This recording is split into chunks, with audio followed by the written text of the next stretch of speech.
한양 북촌, 달빛조차 비켜가는 낡은 골목. 제발 저 좀 봐주세요. 김서준은 온몸에 식은땀을 흘리며 책장을 넘겼다. 눈앞 삼척 거리에 창백한 여인이 무릎 꿇고 애원하고 있었지만 그는 절대 시선을 주지 않았다. 36해를 살아오며 단 한 번도 어긴 적 없는 철칙. 보이지 않는 척, 들리지 않는 척, 느끼지 않는 척. 서준의 방은 한겨울 찬바람이 그대로 들이치는 누추한 곳이었다. 지붕은 비가 오면 물이 새고 벽은 금이 가바람이 스며들었다. 과거 시험에 번번이 낙방하고 장가는커녕 하루 세끼조차 제대로 먹지 못하는 신세. 몰락한 양반가의 마지막 후손이라는 이름만 남았을 뿐 실상은 거지나 다름없었다. 하지만 그에게는 남들이 절대 알아서는 안 될 비밀이 있었다. 태어날 때부터 죽은 자들이 보였던 것이다. 6살 때 처음 우물가에서 목 매달린 귀신을 보고 서준은 밤새도록 울부짖었다. 어머니는 무당을 불렀고 스님을 모셔왔고 온갖 부적을 집 안가득 붙였다. 하지만 소용없었다. 죽은 자들의 모습은 살아있는 사람보다 더 선명하게 보였다. 어린 서준은 깨달았다. 이 능력은 저주이며 평생 짊어져야 할 굴레라는 것을. 그래서 그는 결심했다. 차라리 못 보는 척하며 살자고. 귀신들이 말을 걸어도 손을 뻗어도 울부짖어도 절대 반응하지 않기로. 그렇게 30년을 견뎌왔다. 오라버니, 저만 보실 수 있어요. 부디. 여인의 목소리가 점점 절박해졌다. 하얀 수의를 입고 머리를 풀어 헤친 채 서준의 무릎 앞까지 기어와 애원하고 있었다. 서준은 이를 악물었다. 안 된다. 단 한 번이라도 눈을 마주치면 30년간 쌓아온 방벽이 무너진다. 그러면 온 동네 귀신들이 몰려올 것이다. 쿵, 쿵, 쿵. 거친 노크 소리가 울렸다. 김서준, 당장 문 열어. 이 게으른 놈. 집주인 한 영감의 고함이었다. 서준은 황급히 일어나 문을 열었다. 술 냄새를 풍기는 한 영감이 험악한 얼굴로 서 있었다. 방세가 석 달째야, 석 달째. 내일까지 안 내면 짐 싸서 나가. 주인어른, 제발 열흘만. 아니, 닷새만 더 기다려 주십시오. 반드시. 닷새? 웃기는 소리. 넌 지난달에도 그랬어. 내일까지다, 내일까지. 쾅. 문이 거칠게 닫혔다. 서준은 그 자리에 주저앉았다. 쌀독은 나흘밤 전부터 바닥을 드러냈다. 장독대도 텅 비었다. 어제는 물에 소금 풀어 끼니를 때웠고 오늘은 그마저도 없었다. 이대로라면 정말 거리로 쫓겨날 판이었다. 바로 그때였다. 아, 뒤란 매화나무 밑에 묻어둔 은자 20냥. 그것만이라도 찾아주면. 여인 귀신의 혼잣말이 또렷하게 들렸다. 서준의 귀가 쫑긋했다. 은자 20냥? 그 돈이면 밀린 방세를 내고도 한 달은 거뜬히 먹고 살 수 있었다. 서준은 갈등에 빠졌다. 30년간 지켜온 침묵을 깨뜨려야 하는가? 하지만 당장 내일이면 거리로 쫓겨난다. 추운 겨울 길바닥에서 얼어 죽을 것인가? 서준의 손이 떨렸다. 배에서는 꼬르륵 소리가 났다. 며칠째 굶주림이 이어졌다. 마침내 서준은 천천히 고개를 들었다. 그리고 처음으로 30년 만에 처음으로 여인 귀신과 눈을 마주쳤다. 지금 뭐라고 하셨소? 여인 귀신이 숨을 멈췄다. 그리고 눈을 크게 뜨며 몸을 떨었다. 정말로 저를 보시는 겁니까? 이 순간 서준은 알았다. 자신의 인생이 완전히 바뀔 것이라는 것을. 그리고 이것이 축복이 될지 더 큰 저주가 될지는 아무도 모른다는 것을. 여인 귀신은 온몸을 떨며 서준 앞에 무릎 꿇었다. 눈에는 눈물이 그렁그렁 맺혔다. 드디어 저를 봐주시는 분이 나타났습니다. 오라버니, 제 이름은 소연이옵니다. 서준은 헛기침을 하며 시선을 돌렸다. 아직도 마음 한편으로는 이것이 잘못된 선택이라는 생각이 들었다. 하지만 이미 늦었다. 판도라의 상자는 열렸다. 그래서 은자가 어디 있다고 하셨소? 노골적인 질문이었지만 서준에게는 생존이 달린 문제였다. 소연은 잠시 망설이다가 입을 열었다. 말씀드리겠습니다. 하지만 그 전에 제 사연을 들어주셔야 합니다. 저는 석 달 전 억울하게 죽었습니다. 소연의 이야기는 참혹했다. 양반집 외동딸로 태어나 아무 부족함 없이 자랐던 그녀는 어느 날 밤 집안 노비에게 겁탈당할 뻔했다. 도망치다 뒷마당 우물에 빠져 익사했고 아무도 그녀의 시신을 찾지 못했다. 집안 사람들은 그녀가 가출했다고만 알고 있었다. 제 시신을 찾아주십시오. 제대로 장례를 치러주십시오. 그러면 은자가 묻힌 곳을 알려드리겠습니다. 서준은 계산기를 두드렸다. 시신을 찾으려면 인부를 고용해야 한다. 은자 한두 냥은 들 것이다. 하지만 20냥을 받는다면 충분히 이득이다. 좋소. 도와드리겠소. 하지만 조건이 있소. 은자 20냥, 그것은 내가 가져가겠소. 소연은 서운한 표정을 지었지만 고개를 끄덕였다. 어차피 저는 이 세상 사람이 아니니 쓸 곳도 없습니다. 가져가십시오. 서준은 삽을 챙겼다. 밤이 깊었지만 달빛이 환했다. 소연이 앞장서서 걸었고 서준은 뒤를 따랐다. 한식경을 걸어 도착한 곳은 폐가였다. 담장은 무너졌고 마당에는 잡초가 무성했다. 저 매화나무 밑입니다. 서준은 매화나무 아래에 삽을 꽂았다. 땅을 파기 시작했다. 한참을 파자 딱딱한 무언가가 걸렸다. 천으로 싼 주머니였다. 펼쳐보니 은자가 빛났다. 하나, 둘, 셋. 정확히 20냥이었다. 서준은 환호성을 참으며 주머니를 품에 넣었다. 가난한 삶에서 처음으로 큰 돈을 손에 쥔 순간이었다. 이제 제 시신을 찾아주십시오. 소연의 목소리가 간절했다. 서준은 고개를 끄덕였다. 약속은 지켜야 한다. 아니, 은자를 받았으니 양심상 해줘야 했다. 이튿날 서준은 은자 2냥으로 인부 5을 고용했다. 폐가 뒤편 우물을 파라고 시켰다. 인부들은 이상하다는 표정이었지만 돈을 주니 일을 했다. 반나절을 파자 우물 밑에서 시신이 나왔다. 썩어가는 주검이었지만 옷을 보니 양반집 규수가 분명했다. 마을 사람들이 모여들었고 관아에 신고가 들어갔다. 서준은 소연의 집안을 수소문했다. 다행히 부모가 아직 살아계셨고 딸을 미친 듯이 찾고 있었다. 시신을 확인한 부모는 통곡하며 서준에게 감사했다. 소연은 양지 바른 곳에 제대로 묻혔다. 장례가 끝나고 서준이 집으로 돌아왔을 때 그는 당연히 소연이 사라졌을 거라 생각했다. 한이 풀렸으니 저승으로 갔겠지. 하지만 집 안에 들어서자 소연이 여전히 방구석에 앉아 있었다. 어째서 아직도 여기 계시오? 서준이 놀라 소리쳤다. 소연은 미안한 표정을 지었다. 저도 모르겠습니다, 오라버니. 왜인지 갈 수가 없어요. 그런데 이상하게도 오라버니 곁에 있으니 마음이 편안합니다. 조금만 더 있어도 될까요?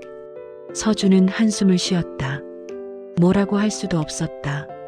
20냥이나 받았는데. 알았소. 하지만 딱 며칠만이요. 그날 밤 서준은 은자를 세며 흐뭇해했다. 인부삭 2냥을 쓰고 18냥이 남았다. 밀린 방세 석 달치가 6냥. 그러면 12냥이 남는다. 서준은 평생 처음으로 부자가 된 기분을 느꼈다. 귀신이 보이는 능력이 처음으로 도움이 됐다. 하지만 서준은 몰랐다. 이것이 시작에 불과하다는 것을, 그리고 소연이 절대 떠나지 않을 거라는 것을. 보름이 지났다. 서준은 밀린 방세를 모두 갚고 쌀과 반찬을 실컷 사들였다. 오랜만에 배불리 밥을 먹으니 천국이 따로 없었다. 소연은 여전히 방구석에 앉아 서준을 지켜보고 있었다. 처음에는 신경 쓰였지만 점점 익숙해졌다.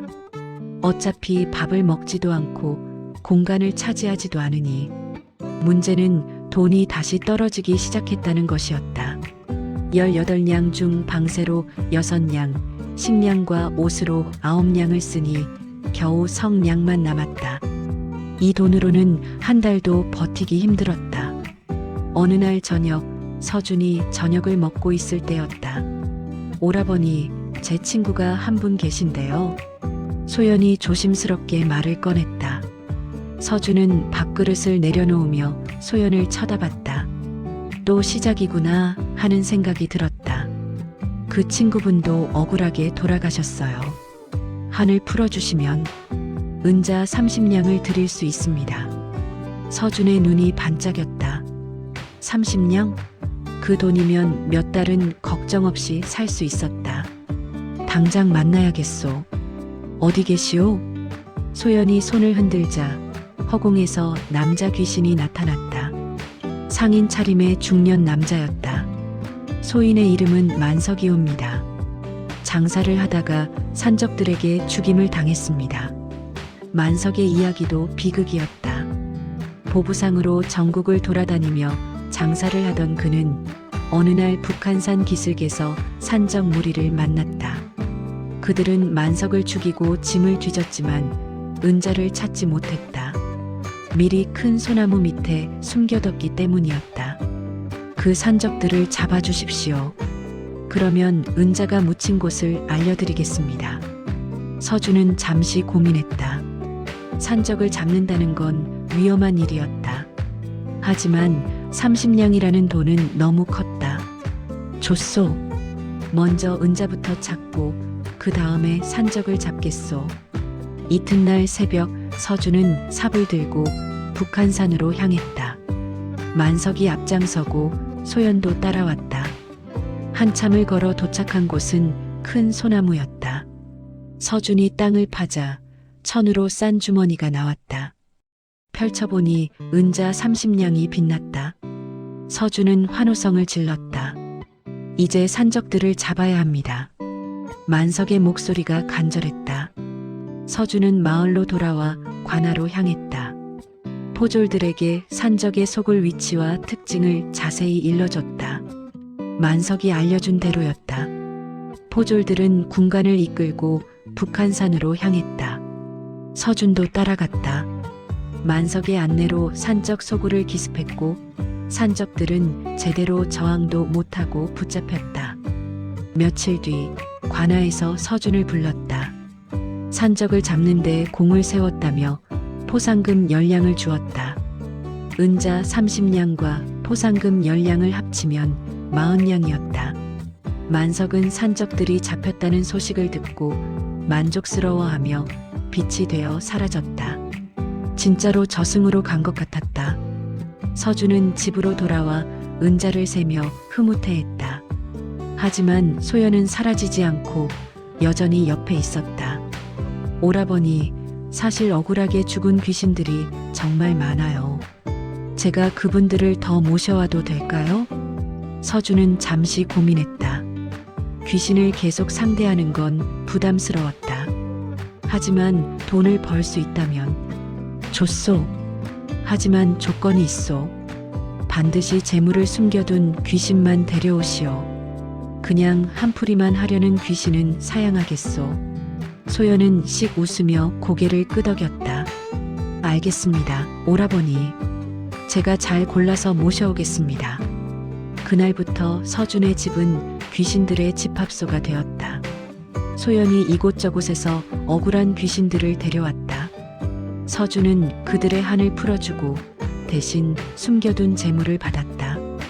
때로는 은자였고 때로는 비단이었으며 때로는 귀한 약재였다. 한 달이 지나자 서준의 살림은 눈에 띄게 나아졌다. 누더기 대신 깨끗한 옷을 입었고 쌀독은 항상 가득했다.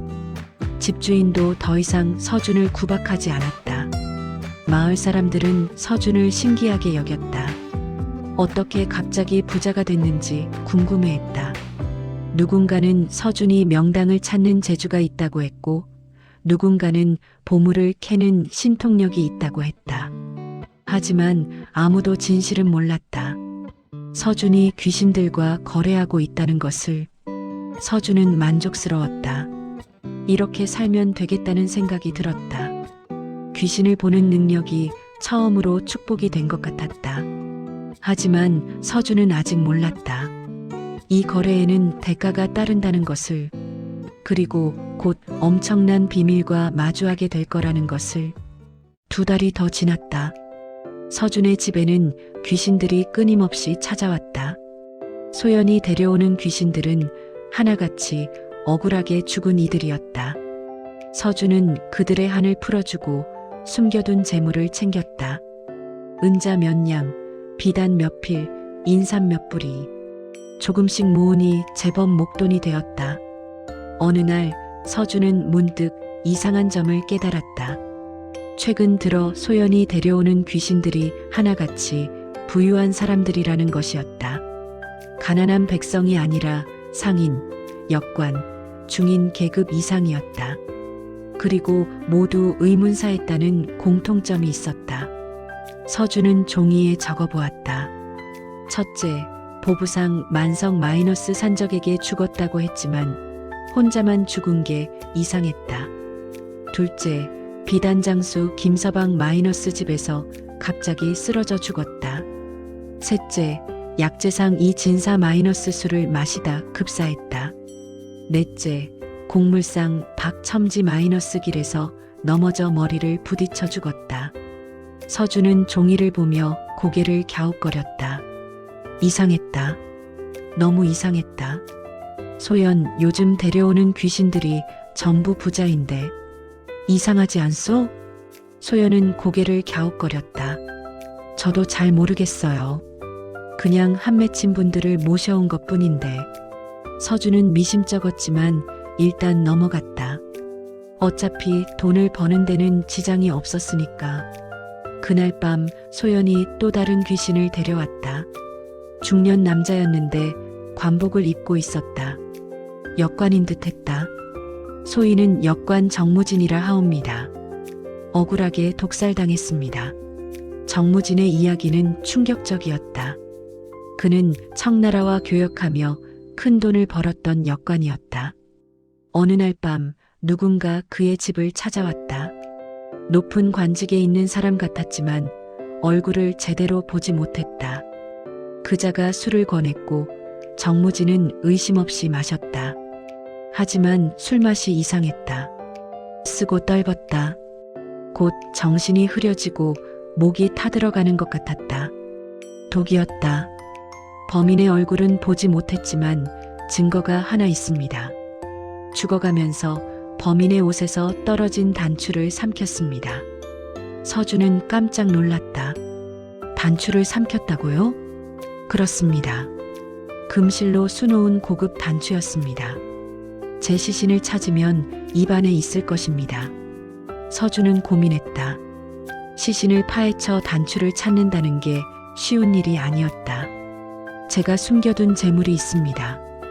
비단 창고의 열쇠를 드리겠습니다. 청나라 고급 비단이 가득합니다. 서준의 귀가 솔깃했다. 청나라 비단이라면 값이 엄청날 것이다. 알겠소. 도와드리겠소.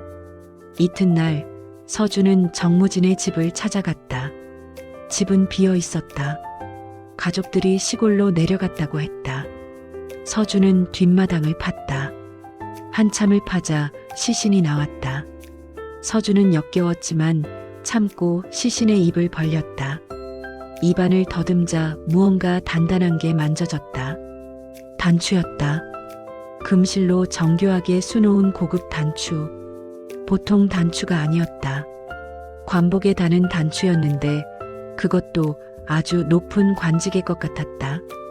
서준은 단추를 물로 씻어 자세히 살펴봤다. 문양이 특이했고 금실이 촘촘하게 수놓아져 있었다. 이 단추의 주인이 범인이다. 서준은 단추를 품에 넣었다. 언젠가 쓸 일이 있을 것 같았다. 정무진이 알려준 대로 비단 창고를 찾아갔다. 남대문 근처의 낡은 창고였다. 열쇠로 문을 열자 안에는 정말로 비단이 가득했다. 청나라 비단, 명주 비단, 온갖 종류가 쌓여 있었다. 서준은 눈이 휘둥그레졌다. 이 정도면 엄청난 재산이었다. 비단 몇 필을 챙겨 장터로 갔다. 비단 장수가 감탄하며 한 필에 5냥씩 주겠다고 했다. 서준은 10필을 팔아 50냥을 받았다. 정무진은 만족스러워하며 빛이 되어 사라졌다. 서준은 집으로 돌아와 은자를 세며 흐뭇해했다. 하지만 계속 신경이 쓰였다. 단추 말이다. 고급 관복 단추. 범인이 높은 관직에 있다는 뜻이다. 그리고 최근 귀신들이 모두 부자였다는 것. 모두 의문사했다는 것. 서준은 소연에게 물었다. 소연, 혹시 이 귀신들을 죽인 게 같은 사람일 수도 있지 않겠소? 소연은 깜짝 놀랐다. 설마, 그럴 리 없어요. 하지만 서준은 확신하기 시작했다. 뭔가 큰 음모가 있다는 것을. 그날 밤 서준은 잠을 이룰 수 없었다. 단추를 꺼내 다시 살펴봤다. 높은 관직의 표시, 그리고 연쇄 의문사. 이건 그냥 넘어갈 일이 아니다. 주막에서 들은 소문도 떠올랐다. 요즘 한양에서 부자들이 자꾸 의문사한다는 이야기. 누군가는 역병이라 했고 누군가는 저주라 했다. 하지만 서준은 이제 알았다. 역병도 저주도 아니라는 것을, 누군가 일부러 죽이고 있다는 것을. 서준은 결심했다. 증거를 더 모으자. 그리고 조심하자. 혹시 자신도 위험에 처할 수 있으니. 서준은 단추를 품에 넣고 이불을 덮었다. 달빛이 방 안을 비추고 있었다. 소연은 구석에서 걱정스러운 표정으로 서준을 바라보고 있었다. 내일은 또 어떤 귀신이 올까?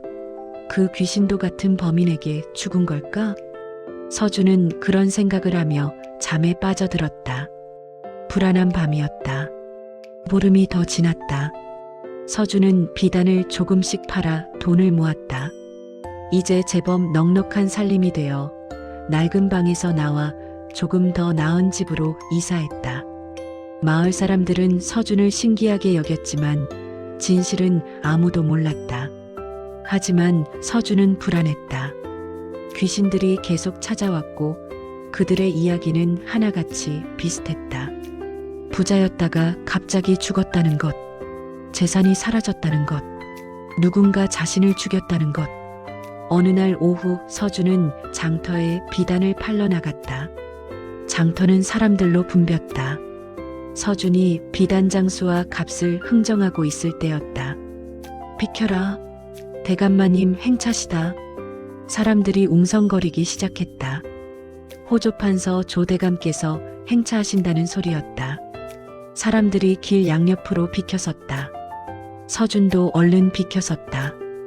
곧 말을 탄 관리가 나타났다. 화려한 관복을 입고 위험 있는 표정을 짓고 있었다. 호조판서 조대감이었다. 조대감은 천천히 말을 몰며 장터를 지나갔다. 사람들은 고개를 숙였고 감히 쳐다보지도 못했다. 하지만 그 순간이었다. 서준 옆에 있던 귀신들이 갑자기 비명을 지르기 시작했다. 저놈이다. 저놈이 나를 죽였어. 저 얼굴.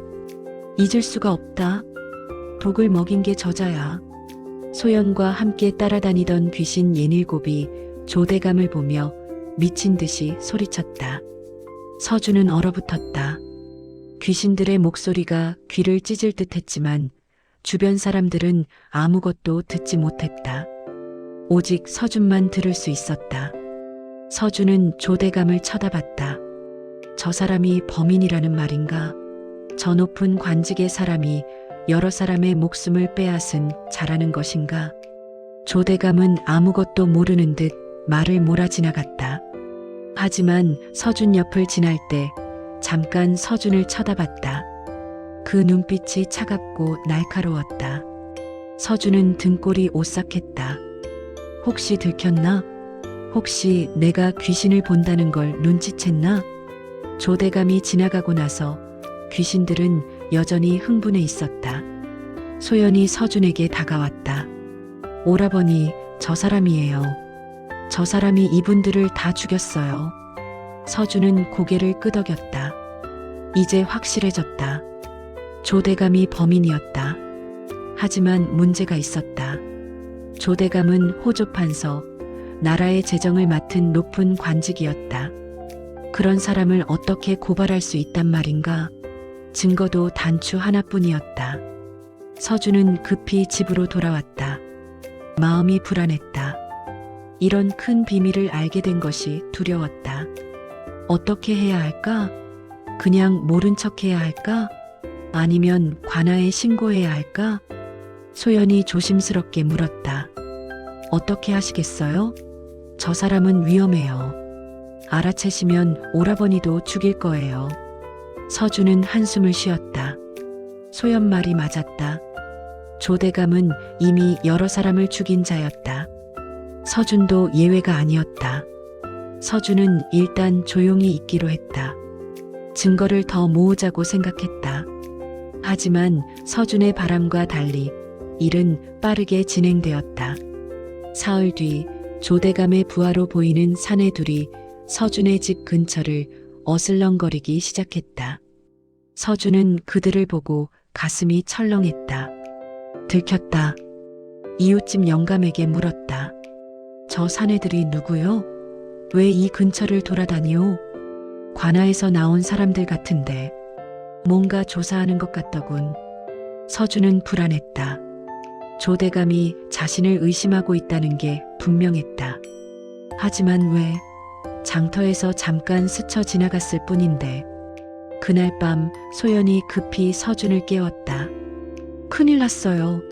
조대감이 알아낸 것 같아요. 소연이 귀신들에게 들었는데 조대감이 최근 부자들의 재산이 계속 사라진다는 것을 알아챘다고 했다. 그리고 서준이 그 재산들을 가져간다는 것도 눈치챘다고. 서준은 식은땀을 흘렸다. 조대감은 자신이 죽인 사람들의 재산을 나중에 찾으려 했을 것이다.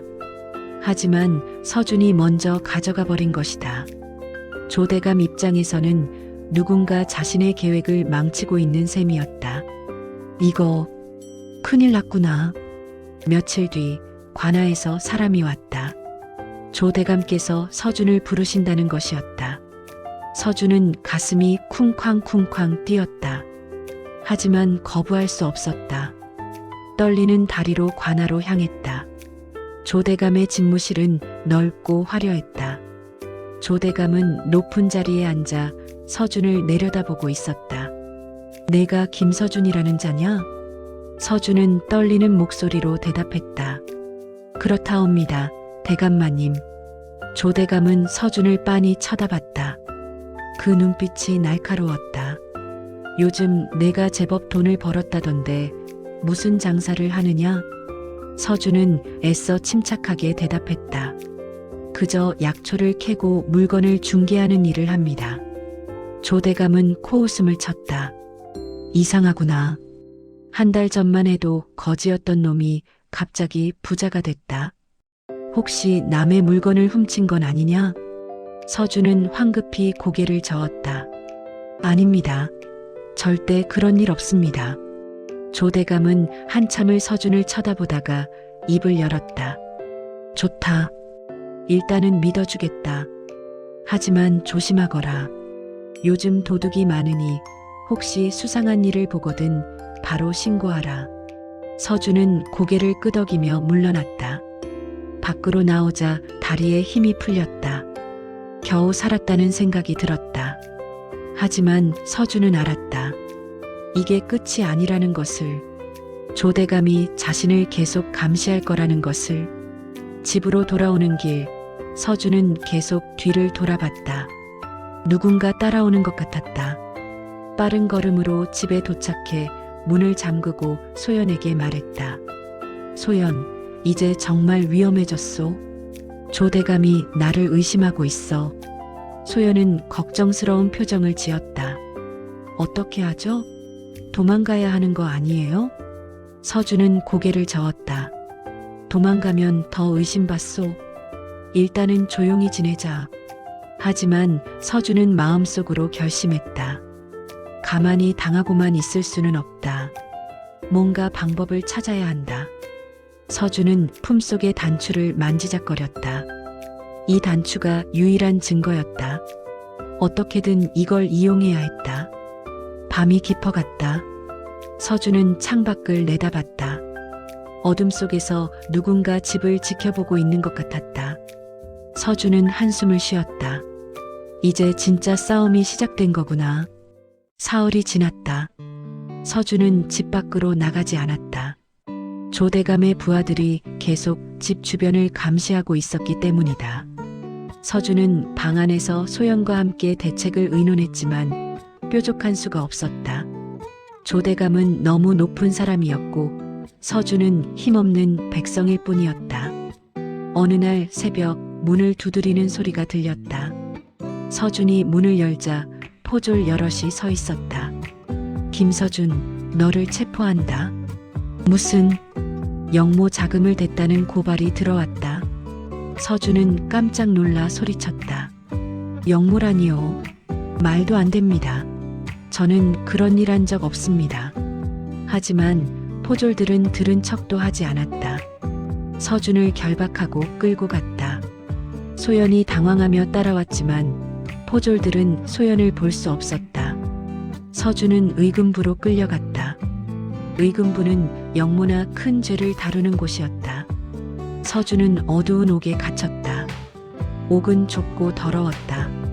쥐가 바닥을 기어다녔고 악취가 진동했다. 서준은 벽에 기대어 앉았다. 이게 다 조대감의 짓이다. 조대감은 서준을 제거하려는 것이었다. 영모라는 누명을 씌워 죽이고 서준의 재산을 몰수하려는 속셈이었다. 서준은 억울했지만 어쩔 수 없었다. 증거도 없고 변호할 방법도 없었다. 그날 밤 소연이 옥에 나타났다. 걱정스러운 표정이었다. 오라버니, 어떻게 하시겠어요? 이러다 정말 죽을 수도 있어요. 서준은 한숨을 쉬었다. 방법이 없었다. 하지만 그때 서준은 문득 깨달았다. 이곳이 감옥이라는 것을, 그리고 감옥에는 억울하게 죽은 귀신들이 많다는 것을. 소연, 이 옥에 귀신이 있을 거요. 억울하게 죽은 귀신들 말이요. 소연은 눈을 반짝이며 고개를 끄덕였다. 많아요. 이곳은 원한이 가득한 곳이에요. 서준은 생각했다. 그 귀신들을 이용할 수 있을 것 같았다. 소연, 그 귀신들을 데려오시오. 내가 그들의 한을 풀어주겠소. 대신 조건이 있소. 무슨 조건이요? 조대감의 약점을 찾아달라고 하시오. 그자가 숨긴 비리 장부나 증거 같은 것 말이오. 귀신들은 벽을 통과할 수 있지 않소? 조대감 집을 뒤져서 찾아오라고 하시오. 소연은 눈이 휘둥그레졌다. 그리고 고개를 끄덕이며 사라졌다. 얼마 뒤 소연이 귀신 67을 데리고 나타났다. 모두 옥에서 죽은 귀신들이었다. 서준은 귀신들에게 말했다. 내가 여러분의 한을 풀어드리겠소. 시신을 찾아주고 제대로 장례를 치러드리겠소. 대신 조대감의 집을 뒤져서 비리 증거를 찾아주시오. 귀신들은 고개를 끄덕였다. 서준을 믿는다고, 도와주겠다고 말했다. 귀신들은 곧바로 사라졌다. 조대감의 집으로 간 것이었다. 이튿날 귀신 하나가 돌아왔다. 흥분한 표정이었다. 찾았습니다. 조대감의 서재에 비밀 장부가 있습니다. 어디에? 벽 뒤편에 숨겨놨습니다. 그 안에 죽인 사람들 명단과 빼앗은 재산 목록이 적혀 있습니다. 서준은 기뻐했다. 증거를 찾은 것이었다. 하지만 문제가 있었다. 서준은 지금 옥에 갇혀 있었고 그 장부를 가져올 방법이 없었다. 소연, 귀신들이 물건을 옮길 수 있어? 소연은 고개를 저었다. 안 돼요. 귀신은 물건을 만질 수 없어요. 서준은 난감했다. 그럼 어떻게 해야 할까? 그때 다른 귀신이 말했다. 물건은 못 옮기지만 사람에게 꿈을 꾸게 할 수는 있습니다. 꿈에 나타나서 메시지를 전할 수 있어요. 서준은 눈이 반짝였다. 그럼 의금부 관리 꿈에 나타날 수 있어?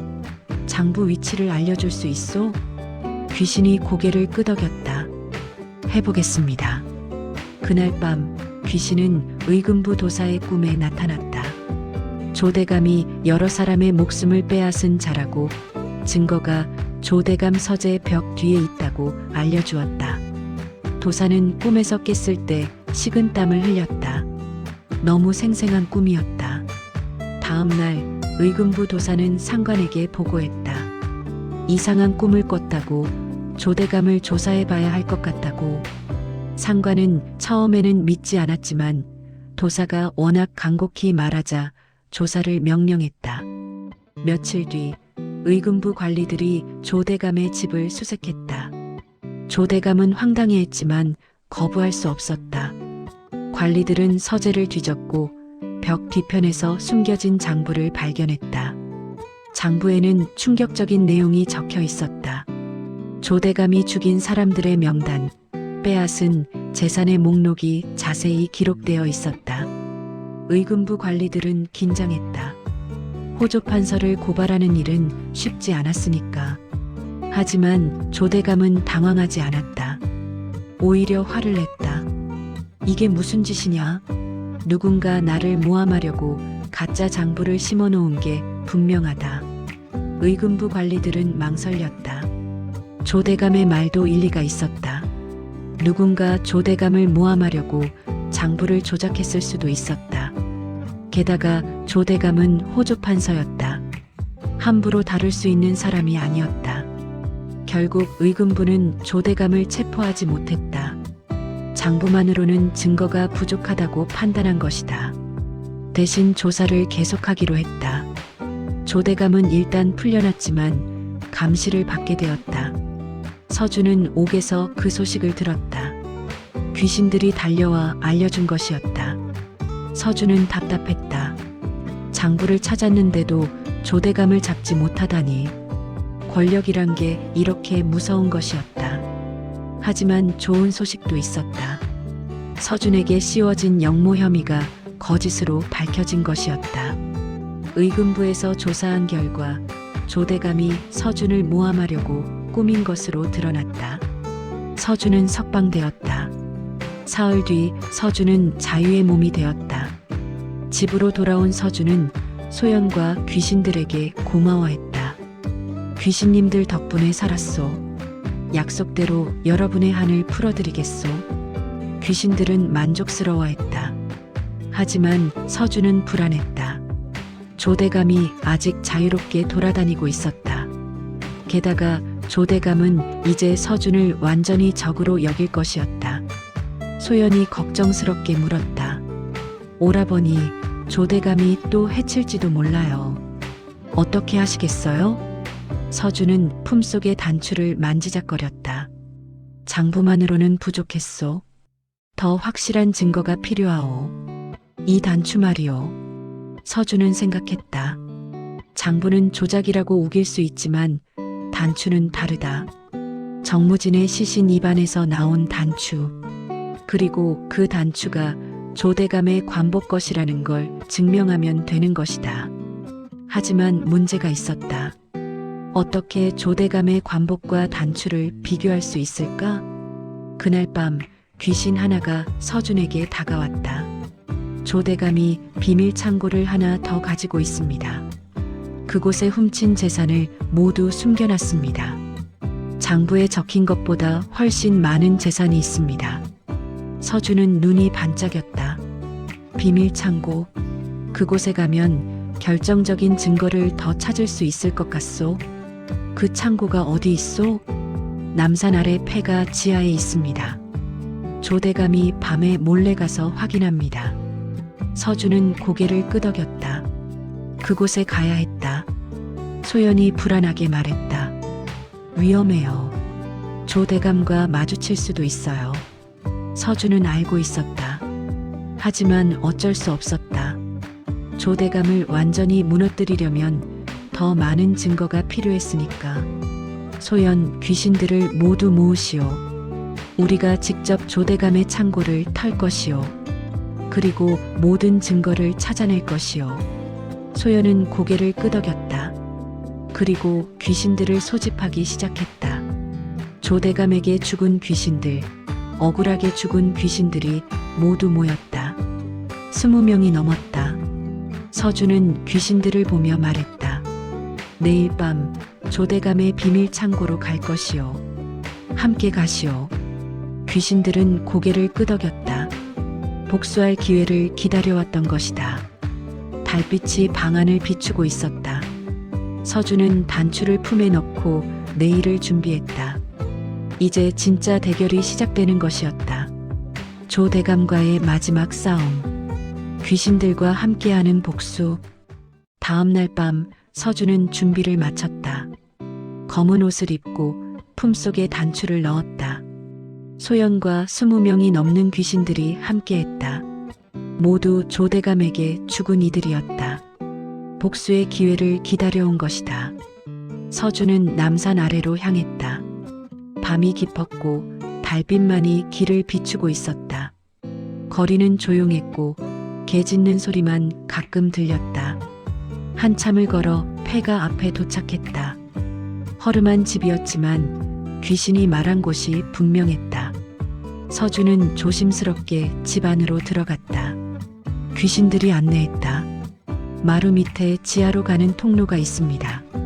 서준은 마루를 들어 올렸다. 정말로 좁은 계단이 보였다. 먼지가 쌓여 있었고 거미줄이 쳐져 있었다.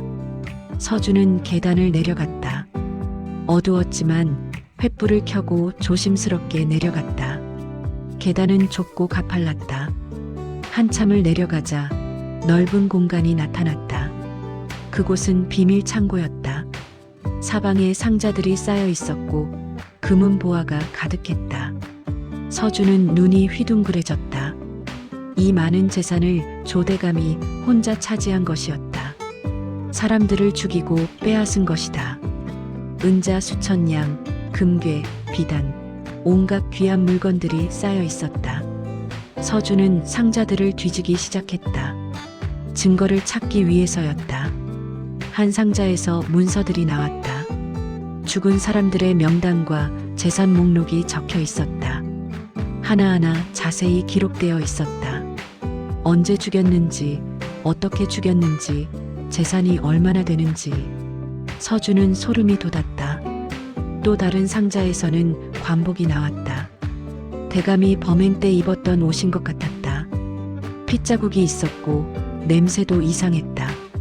서준은 관복을 살폈다. 그리고 놀랐다. 단추 하나가 없었던 것이다. 서준은 품속에 단추를 꺼냈다. 관복의 대본이 딱 맞았다. 크기도 문양도 금실수 놓은 것도 똑같았다. 이것이 결정적인 증거다. 정무진을 죽일 때 떨어진 단추가 바로 이것이었다. 바로 그때였다. 위에서 발소리가 들렸다. 누군가 내려오고 있었다. 서준은 숨을 죽였다. 횃불을 끄고 상자 뒤에 숨었다. 곧 조대감이 나타났다. 손에 횃불을 들고 있었다. 조대감은 창고를 둘러봤다. 이상한 낌새를 눈치챈 것 같았다. 상자들이 어지럽게 열려 있었으니까. 누구냐? 나와라. 조대감이 날카로운 목소리로 말했다. 서준은 어쩔 수 없이 나왔다. 조대감은 서준을 보더니 멈칫했다. 그리고 차갑게 웃었다. 역시 내 놈이었구나. 내가 예상했던 대로다. 서준은 뒷걸음질 쳤다. 조대감이 천천히 다가왔다. 내 놈이 장부를 찾게 만든 것도 알고 있다. 귀신을 볼 수 있다는 것도 알고 있지. 하지만 이제 끝이다. 여기서 죽어라. 조대감이 허리춤에서 단도를 꺼냈다. 날이 번쩍였다. 서준은 위험했다. 하지만 서준은 혼자가 아니었다.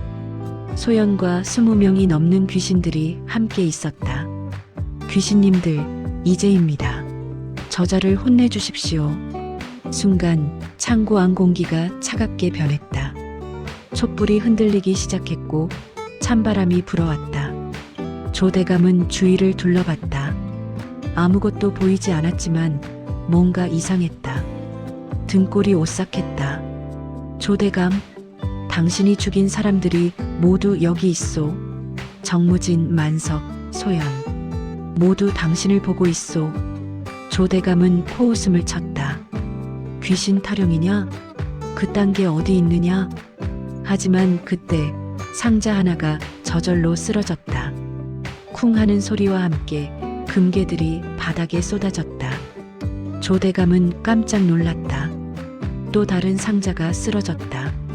그리고 또 하나, 또 하나. 귀신들이 장난을 치기 시작한 것이었다. 물건을 밀고 흔들고 바람을 일으켰다. 조대감은 당황했다.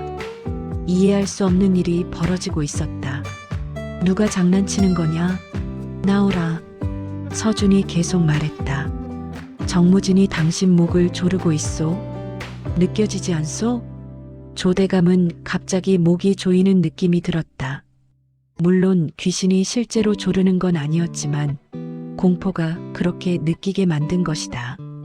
조대감은 목을 감싸며 뒷걸음질 쳤다. 숨이 막히는 것 같았다. 만석이 당신 다리를 잡고 있어. 넘어질 것이오. 조대감은 다리가 휘청거렸다. 공포 때문이었다. 조대감은 균형을 잃고 바닥에 주저앉았다. 얼굴이 새하얗게 질렸다. 손이 부들부들 떨렸다. 촛불들이 하나씩 꺼지기 시작했다. 창고가 점점 어두워졌다. 조대감은 공포에 떨었다. 귀신이 정말 있는 건가? 자신이 죽인 사람들이 복수하러 온 건가? 조대감은 벽에 등을 기대고 앉아 떨고 있었다. 서준이 마지막으로 말했다. 조대감, 당신이 죽인 사람들이 모두 용서하지 않을 것이오. 이제 당신 차례요. 조대감은 완전히 무너졌다. 공포에 질려 소리쳤다. 그래, 내가 죽였다. 내가 다 죽였어. 돈이 필요했어. 빚이 많았어. 용서해다오.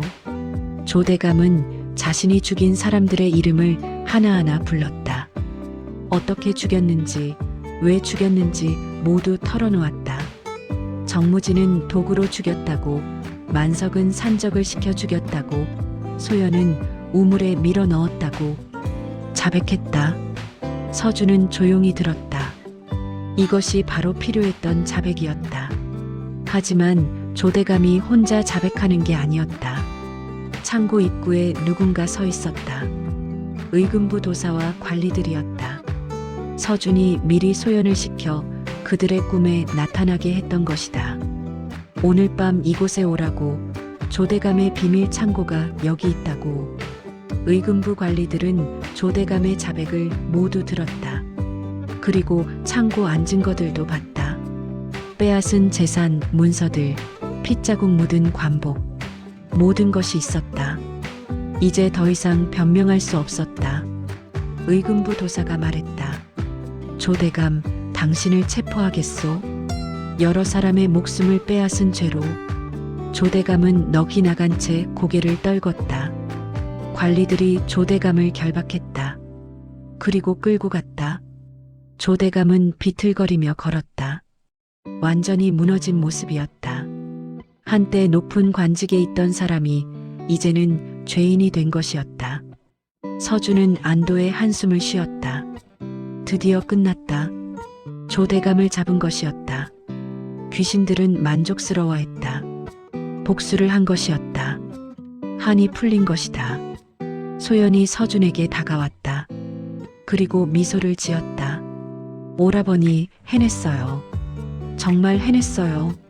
서준은 고개를 끄덕였다. 그리고 귀신들을 보며 물었다. 이제 한이 풀렸소? 저승으로 갈 수 있겠소? 귀신들은 고개를 끄덕이며 하나씩 빛이 되어 사라졌다. 평화로운 얼굴이었다. 마침내 편히 쉴 수 있게 된 것이었다. 서준은 창고를 나왔다. 밖에는 동이 트고 있었다. 긴 밤이 끝난 것이었다. 서준은 하늘을 올려다봤다. 붉은 아침 햇살이 비치고 있었다. 이제 정말 끝났구나. 보름이 지났다. 조대감의 재판이 열렸다. 한양 백성들이 모두 모여 구경했다. 호조 판서가 여러 사람의 목숨을 빼앗은 자라니 믿을 수 없는 일이었다. 하지만 증거는 확실했다. 비밀 창고에서 나온 문서들, 핏자국 묻은 관복, 그리고 단추가 모두 제시되었다. 서준도 증인으로 나섰다.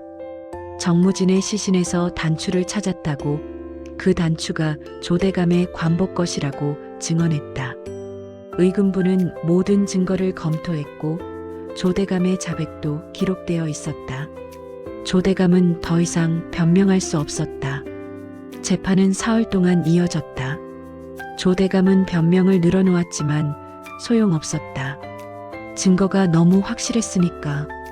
첫째 날에는 증거 심리가 있었고, 둘째 날에는 증인 신문이 있었으며, 셋째 날에는 최종 판결이 내려졌다.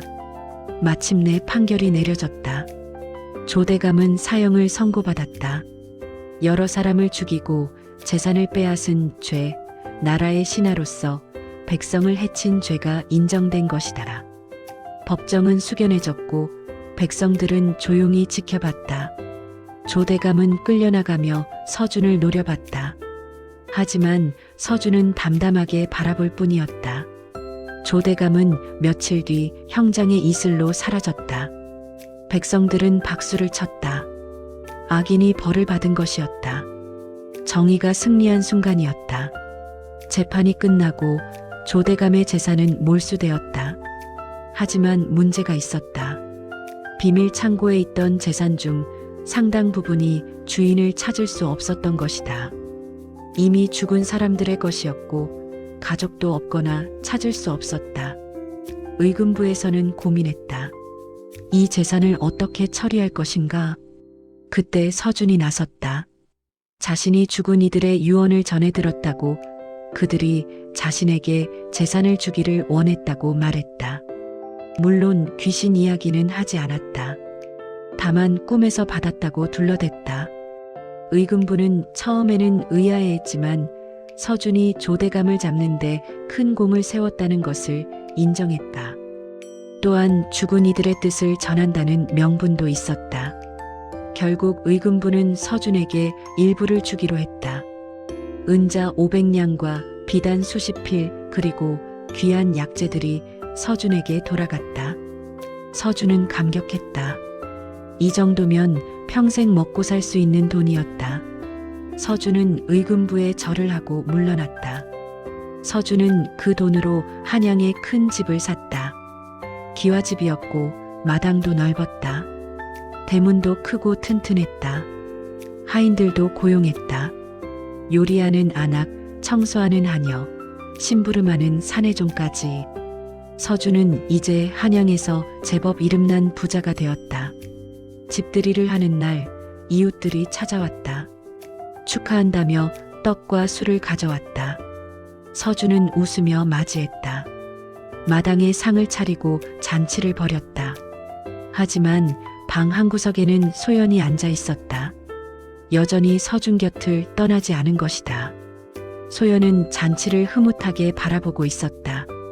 밤이 되어 손님들이 돌아가고 서준은 소연과 단둘이 마주 앉았다. 소연, 이제 한이 풀렸을 텐데 왜 아직도 안 가오?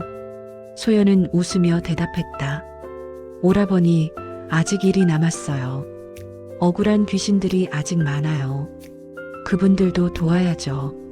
서준은 한숨을 쉬었다. 역시 소연은 떠날 생각이 없었다. 하지만 서준도 나쁘지 않았다. 소연 덕분에 부자가 됐고 또 소연이 없으면 외로울 것 같았으니까. 그럼 조건이 있어. 이제부터는 재물을 가진 귀신만 데려오시오. 그냥 한풀이만 하려는 귀신은 사양하겠소. 소연은 웃으며 고개를 끄덕였다. 알겠어요, 오라버니.